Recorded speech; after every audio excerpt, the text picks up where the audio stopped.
This channel does not promote any violent, harmful, or illegal activities. All content provided by this channel is meant for an educational purpose only. এই নিয়ে 10 বার সন্দীপকে ডাক কেন্দ্রীয় agency. গত 9 দিনে 100 ঘন্টারও বেশি জিজ্ঞাসাবাদ করা হয়েছে তাকে। গতকাল আরজি করের প্রাক্তন অধ্যক্ষের বাড়িতেও পৌঁছে গিয়েছিল সিবিআই, কিন্তু এরপর কি আর কত জিজ্ঞাসাবাদ, আর কি জানতে চাইছে তদন্তকারীরা, কি এখনো পর্যন্ত বেরোলো, সবটাই জানবো।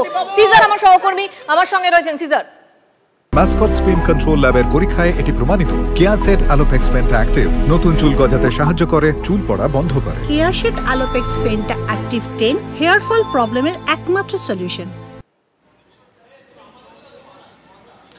দেখো, সন্দীপ ঘোষকে আজকে এই যে তিলোত্তমা খুন এবং ধর্ষণ কাণ্ডের 10ম দিন আজকে জিজ্ঞাসাবাদের জন্য ডাকা হয়েছে। তিনি সকাল 10টার আগেই সিজিও কমপ্লেক্সে পৌঁছে গেছেন। আমরা জানি ইতিমধ্যেই তার পলিগ্রাফ টেস্টও হয়েছে এবং যেটা সিবিআই সূত্র থেকে জানা যাচ্ছে যে তার পলিগ্রাফ টেস্টের আগে দেওয়া বয়ান, পলিগ্রাফ টেস্টের সময় যে চিহ্নগুলো পাওয়া গেছে, অর্থাৎ যে সূচকগুলোর ভিত্তিতে ফরেন্সিক এক্সপার্ট এবং মনোবিদরা যেগুলো ব্যাখ্যা করেছেন সেগুলোকে মিলিয়ে দেখার জন্য ফের তার বয়ান নথিভুক্ত করা হবে। কারণ কিছু জায়গায় বেশ কিছু কনফিউশন রয়েছে, কিছু জায়গায় বেশ কিছু অসঙ্গতি রয়েছে। মূলত গোটা ঘটনাক্রম, অর্থাৎ 9 তারিখের ঘটনাক্রম, তিনি কখন জেনেছিলেন, তিনি কখন গিয়েছিলেন, কি সিস্টেমে গোটা অধ্যক্ষ হিসেবে তিনি কখন অভিযোগ জানান, এই যাবতীয় যে বিষয়গুলো, যে নিটিগ্রিটিগুলো, সেগুলো জানার ক্ষেত্রে আগের স্টেটমেন্ট, পলিগ্রাফ টেস্টের সময়কার স্টেটমেন্ট এবং তার পরবর্তী সময় যে কনফিউশনগুলো তৈরি হয়েছে সেই দুটোকে মেলানোর পর সেগুলোকেই পরিষ্কার করবার জন্য আজকে ফের তার বয়ান নথিভুক্ত করা হচ্ছে।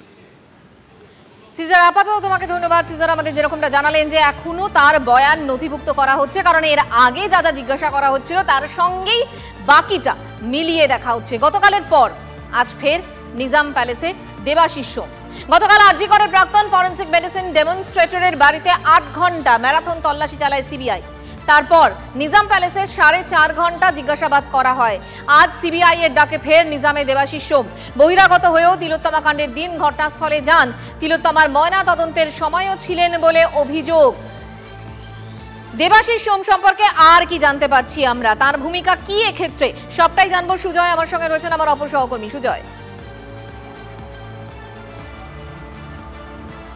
মঞ্জিরা, দেখো, আরজি করে আর্থিক দুর্নীতির মাথায় যদি সন্দীপ ঘোষ থাকেন, তার ডান হাত হচ্ছে দেবাশিস সোম, বাঁ হাত সঞ্জয় বশিষ্ঠ। একথা কারা বলছেন? একথা চিকিৎসক মহল, মূলত সন্দীপ ঘোষ বিরোধী যারা রয়েছেন তারা বলছেন যে এইভাবে, অর্থাৎ মাথায় সন্দীপ, বাকিরা মিলে একটা সিন্ডিকেট বলা চলে, সেটা তৈরি করে এই আরজি করের বিভিন্ন ক্ষেত্রে একেবারে সামান্য কিছু জিনিস থেকে শুরু করে একদম সর্বোচ্চ কোনো কিছু কেনার ক্ষেত্র থেকে সব জায়গাতেই দুর্নীতি হয়েছে, সর্বত্র দুর্নীতি ছড়িয়েছিল। অর্থাৎ সিবিআই যে প্রথম 5 জনের তালিকা তৈরি করেছে এই আর্থিক দুর্নীতির ক্ষেত্রে, যাদের এই দুর্নীতির সঙ্গে যোগ থাকার সম্ভাবনা প্রবল, তার মাথায় রয়েছে সন্দীপ ঘোষ। তার পরবর্তী ধাপেই এই দেবাশিস সোম এবং সঞ্জয় বশিষ্ঠরা রয়েছেন এবং সেই কারণেই আমরা দেখলাম গতকাল প্রায় 15 জায়গায় তল্লাশির পরেই তো দেবাশিস সোমকে নথি সমেত নিয়ে আসা হয় নিজাম প্যালেসে।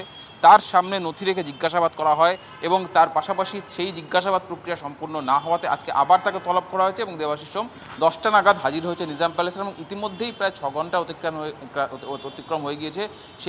দেবাশিস সোমকে জিজ্ঞাসাবাদ প্রক্রিয়া এখনও শেষ হয়নি।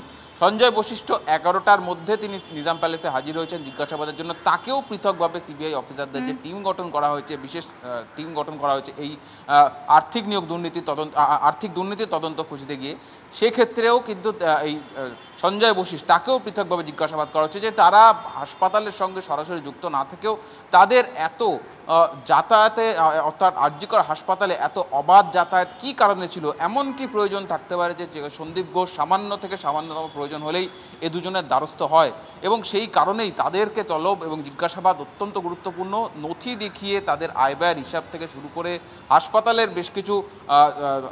বেশ কিছু সামগ্রী কেনার নথি দেখিয়ে তাদেরকে জিজ্ঞাসাবাদ করা হচ্ছে সিবিআই সূত্রে, আমরা তেমনটাই খবর পাচ্ছি। সুজয়, নজর রাখো। তাহলে একদিকে যখন তিলোত্তমার খুন ধর্ষণের যে তদন্ত সিবিআই করছে সেই বিষয়টা দেখা হচ্ছে নিজামে, ঠিক সিজিওতে, এবং ঠিক একই সঙ্গে আদালতের যে নির্দেশ আরজি করে দুর্নীতি, আর্থিক দুর্নীতি মূলত, তার তদন্ত নিজামে এবং সেখানেই দেবাশিস সোম এবং সঞ্জয় বশিষ্ঠ তাদের দুজনকে ডেকে জিজ্ঞাসাবাদ চলছে। দেবাশিস সোম সম্পর্কে সব থেকে আগে অভিযোগ বা এই দুর্নীতি সম্পর্কে সব থেকে আগে অভিযোগ কে করেছিলেন?